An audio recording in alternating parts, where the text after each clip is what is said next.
네, 이 시간 말씀의 은혜를 함께 나누는 가운데 우리 주님의 은혜가 여러분과 함께하기를 간절히 소망합니다. 아멘. 여러분은 여러분 스스로를 어떻게 정의하십니까? 나는 어떤 존재다 표현하실 수 있을까요? 어떻게 정의하고 어떻게 묘사하느냐에 따라서 나의 위치나 역할을 표현할 수 있습니다.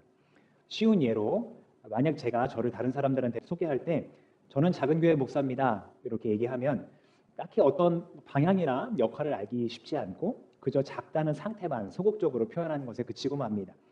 반대로 한번 이렇게 얘기해 볼까요? 저는 교회를 개척해서 선교적 공동체를 세워나가는 목사입니다.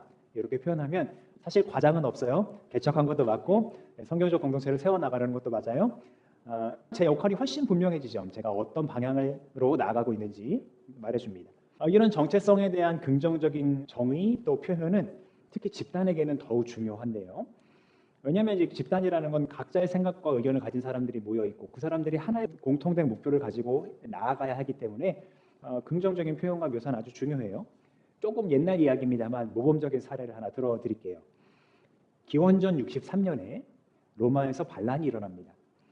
카틸리나라는 사람이 높은 지도자의 자리에 올라가려고 그랬는데 떨어졌어요. 그러니까 이 사람이 앙심을 품고 여러 빚을 지고 있는 사람들 또 로마 정부에 불만을 갖고 있는 사람들을 다 모아서 로마 정부를 무너뜨리려고 막 도시에 불을 지르려고 이런 계획을 세우고 있었어요. 근데 이 키케로라고 하는 집정관, 그 당시에 이제 로마의 최고 지도자였는데 이 사람이 뛰어난 정보력과 화려한 웅변술로 사람들 앞에 이 카틸리나의 음모를 다 폭로해 버렸어요. 이 강력한 연설을 계기로 반역자들은 다 진압이 되고 또 처형되었습니다. 그 연설 중에 이 키케로라는 사람이 아주 중요한 얘기를 하나 했는데 위험에도 굴복하지 않고 여전히 굳건히 서 있는 로마를 향해서 로마는 세상의 빛이다 이렇게 얘기를 했어요. 이 키케로에게 로마는 단순히 어떤 권력을 가진 국가를 넘어서서 전 세계 인류에게 문명과 이성과 어떤 도덕의 가치 이걸 전파하는 아주 절대적인 그런 나라였던 거예요. 집단이었던 거예요. 그래서 독보적인 등불이다라는 의미로 세상의 빛이다 이렇게 로마를 명령했습니다. 근데 이 세상의 빛 익숙하지 않으세요? 방금 읽어드렸던 우리 복음서에 등장하는 표현입니다. 키케로는 기원전 63년에 연설을 했고요. 마태복음 쓰여진 거는 이제 기원 후 100년 정도 됐으니까 복음서의 저자가 이 키케로의 표현을 빌려서 쓴 거냐 이렇게 생각할 수도 있어요. 아닐 수도 있습니다만 설사 키케로의 이 표현을 썼다고 해서 복음서의 권위가 떨어지는 건 아닙니다. 오히려 이 문구를 의도적으로 사용함으로써 로마의 최고 지도자가 사용한 그 말을 뒤집어서 예수님의 강력한 의도를 표현하려 했다는 걸 우리가 생각해 볼 수 있어요. 방금 말씀드린 대로 키케로가 로마를 향해서 세상의 빛이다 얘기한 건 로마를 가장 완벽하면서도 강력한 그런 집단으로 표현한 거였어요. 그러면 예수님도 사람들을 향해 너희가 세상의 빛이다 하셨을 때 그런 의도를 담고 있었을까요? 오늘 본문이 말하는 핵심을 먼저 말하자면 예수님은 사람들을 향해서 너희가 무엇을 해야 된다라고 말씀하시기 전에 너희는 누구이다 정체성을 그 존재를 미리 말씀해 주셨어요. 자, 그러면 예수님 앞에서 이야기를 듣고 있는 사람들을 먼저 살펴봐야겠죠. 지난주 이야기와 이어지고 있으니까 예수님 앞에서 이야기를 듣고 있는 그 사람들은 가난한 사람들, 또 아픈 사람들, 귀신에게 눌려있는 사람들, 슬퍼하는 사람들, 또 예수님 때문에 박해를 받는 그런 사람들입니다. 그럼에도 지난주 말씀에서 보면 예수님께서 그런 자들에게 너희가 하나님 나라를 가질 것이다 이렇게 복을 선포하셨고요. 오늘 이야기에서는 아예 더 나아가서 너희가 세상의 빛이다 이렇게 선언하시는 거예요. 어두운 세상을 밝히는 빛이 될 거다 말씀하십니다. 로마의 강력한 힘과는 대조되는 이 힘없는 사람들, 가난하고 슬퍼하고 아파하고 연약한 이 사람들이 도대체 어떻게 빛을 비출 수 있을 것이라고 그렇게 선언하신 걸까요? 그러나 이것은 하나님 나라의 가치가 세상의 가치와는 다르게 작동한다는 분명한 선언이었습니다. 또 그 전에 예수님은 사람들에게 너희가 세상의 소금이다 말씀하셨거든요. 소금이 여러 역할을 하죠. 음식에 짠맛도 내고 또 상하지 않게 막아주는 역할도 합니다. 우리 몸에선 또 얼마나 중요한 역할을 합니까? 그런데 이런 가난한 자들, 아픈 자들, 슬퍼하는 자들, 박해받는 자들이 소금이라고 하시는 거예요. 자신들도 추스르기 어려운 이런 사람들한테 그런 중요한 역할을 하는 존재라고 하신 그 이유, 우린 선뜻 이해하기는 어렵습니다. 그러나 이것 역시 세상의 가치가 아닌 하나님 나라의 가치가 작동되고 있다는 선언이었어요. 소금처럼 맛을 내고 또 빛처럼 어둠을 밝히는 역할이 이런 연약한 사람들에게 주어졌다는 게 여전히 이상합니다만 이렇게 한번 생각해 보면 어떨까요? 행동은 존재를 따른다는 말이 있습니다. 중세 신학자였던 토마스 아퀴나스가 한 말인데요. 무슨 얘기냐면 존재가 무엇인지에 따라서 행동이 달라진다는 거예요. 그러니까 내가 어떤 행동을 함으로써 저 사람이 어떤 존재다 말하는 게 아니라 내가 어떤 존재이기 때문에 이런 행동을 한다. 그러니까 예수님 앞에서 근데 이야기를 듣고 있는 사람들의 모습을 보면 그들이 하는 행동을 보면 그들이 할 수 있는 건 사실 없어 보였어요. 근데 예수님은 그런 그들을 향해서 너희가 소금이다 빛이다 명령하셨거든요. 그래서 그들이 빛이 되고 소금이 되는 순간 그들의 행동은 소금과 빛이라는 그 존재를 따르게 돼요. 자, 그래서 그 소금과 빛이 되어서 나타날 그 행동들은 무엇일까? 오늘 본문 이후에 나타나는 이야기를 살펴보면 좀 이해할 수 있는데요. 21절부터 48절의 말씀을 보면 너희가 간음하지 말아라, 음욕을 품지 말아라, 분노하지 말아라 이런 얘기들이 쭉 나오거든요. 그래서 요약해 보자면 이제 분노하지 말고 음욕을 품지 말아라, 그리고 원수를 사랑해라 이렇게 얘기를 합니다. 그러니까 다른 사람을 향해 부정적인 감정을 쏟아내지 말고 긍정적으로 사랑의 감정으로 다가가라 이렇게 얘기함으로써 자신은 물론 상대방도 무너뜨리지 않도록 얘기하고 있어요. 그리고 이미 이 말씀을 하시기 전에 너의 의가 바리새파나 율법학자들의 의보다 더 나아야 한다 말씀하신 뒤였거든요. 근데 이 말씀이 우리가 완벽해야 된다는 얘기가 아닙니다. 절대 실수가 있어서는 안 된다는 얘기가 아니에요. 하나님이 우리의 행동을 통해 무엇을 원하시는지 그 의도를 바로 알아야 한다는 이야기입니다. 그 의도가 무엇이냐? 같이 한번 읽어보죠. 시작. 이와 같이 너희 빛을 사람에게 비추어서 그들이 너희의 착한 행실을 보고 하늘에 계신 너희 아버지께 영광을 돌리게 하여라. 아멘.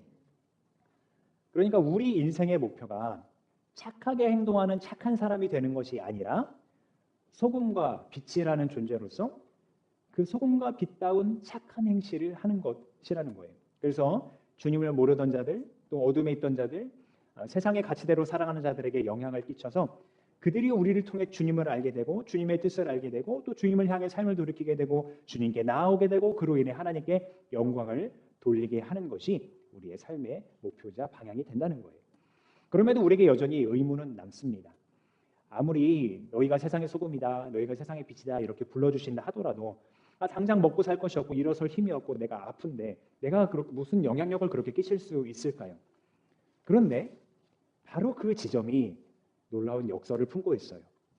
하나님은 그 나라의 비밀을 알게 하는데 세상에서 강하고 지혜로운 자를 쓰시는 게 아니라 세상에서 미련하다고 하는 자들, 연약하다고 하는 자들을 들어서 사용하십니다. 그런 자들을 택하셔서 하나님 나라의 비밀을 알게 하세요. 로마의 지도자는 강력한 힘과 또 엄격한 법의 잣대로 땅을 정복하고 다스리는 그 로마를 세상의 빛이라고 불렀는데 예수님은 세상에서 연약하고 미련하다고 하는 사람들을 세상의 빛이라고 세상의 소금이라고 그렇게 명령하시면서 오히려 그 작디 작은 영향력으로 세상을 바꾸어 나갈 하나님의 일꾼으로 부르신 거예요. 하나님 나라라는 세상이 감당하지 못하는 그 놀라운 하나님의 비밀을 알게 하시고 전하게 하신다고요. 이렇게 세상의 빛이다 또 소금이다 하는 정체성은 이 성경 속에 예수님의 이야기를 듣고 있는 사람들만의 것은 아닙니다. 바로 우리의 것이기도 합니다. 누구의 것이라고요? 우리의 것. 예수님은 저와 여러분을 향해서도 변함없이 너희는 세상의 소금이다, 세상의 빛이다 말씀하십니다. 우리가 그런 존재라면 우리의 존재에 따른 우리 행동들은 또 어때야 할까요? 다만 좀 막연하기도 합니다. 도대체 소금으로 사는 건 무엇일까? 빛으로 사는 건 무엇일까? 그리고 부담을 느끼실 수도 있어요. 내가 살아가는 세상에서 어떤 삶을 살아가야 소금과 빛으로 살아간다는 것일까? 구체적인 예로 제가 한 이야기를 들려드리고자 하는데요. 제 이야기는 아니고요. 삼일교회 송태근 목사님이라는 분 계시는데 그분이 한 설교의 한 클립입니다. 어떤 집사님이 자녀들 때문에 좋은 직장을 이제 그만두고 미국으로 가셨답니다. 근데 한국에서 아무리 이제 좋은 대학을 나오고 좋은 직장을 다녀도 그 포지션을 그대로 유지하기는 참 쉽지 않아요. 더 좋은 일을 구하기란 더 어렵고요. 그래서 대부분 이제 허드렛 일부터 시작하는 경우가 많습니다. 이 집사님도 이제 외진 지역에 가서 조그만 마트를 시작하셨대요. 좀 외진 지역이니까 치안도 좋지 않았나 봅니다. 덩치 큰 사람들이 와서 물건을 그냥 쓱 가져가더래요. 근데 거기서 제지를 할 수가 없더랍니다. 이 사람들이 뭐 총을 꺼낼지 어떤 난동을 피울지 알 수 없으니까 그냥 보고 있을 수밖에 없었대요. 그러니까 도둑질이 계속되는 거죠. 이제 만만하게 보고. 함부로 제지할 수 없는 그 상황이 답답하니까 그냥 CCM 찬양을 계속 틀어놨답니다. 가게에. 근데 뭐 그거 틀어놔도 사람들이 아랑곳하지 않고 물건을 계속 가져갔대요. 그게 몇 년 계속되었답니다. 마음이 얼마나 답답했을까요? 내가 이런 걸 보려고 미국으로 왔나? 얼마나 후회도 많이 했을까 싶어요. 근데 몇 년을 그렇게 답답한 마음을 품고 있었는데 어느 날부터 변화가 일어나기 시작하더랍니다. 가게 그 틀어놓는 찬양 소리를 사람들이 조금씩 귀 기울이더니 어느 날부터인가는 사람들이 와서 자기에게 기도를 해달라고 그러더래요. 내 아픈 것을 위해서 함께 기도해달라고 그렇게 사람들이 찾아오더랍니다. 그러니까 겉으로는 CCM 틀어놓은 거, 찬양 틀어놓은 하루 종일 틀어놓은 거밖에 한 게 없는 것 같은데 거기에서 참고 기다리고 인내하는 이 집사님과 그 가게 덕분에 마을에 변화가 일어난 거예요. 조금 더 정확하게 말하면 이 집사님을 통해서 하나님이 일하기 시작하셨다는 거죠. 이 집사님의 이야기를 마무리하면서 설교자 목사님이 내린 결론을 요약하면 다음과 같습니다. 같이 읽어볼까요? 시작. 여러분, 이번 한 주간 세상과 싸워 이기려 하지 마십시오. 그저 여러분의 존재로 승부하십시오. 저도 동일하게 말씀드리고 싶습니다. 세상은 우리에게 강해지라고 말하면서 계속 돈과 명예와 권력을 위해 달려가라고 얘기해요. 계속 경쟁하라고 얘기해요. 그래서 싸워서 너의 것을 쟁취하라고 부추겨요. 하지만 주님은 세상에서 말하는 그런 것들보다 우리에게 착한 행실을 드러내는 소금과 빛이 되라고 말씀하세요.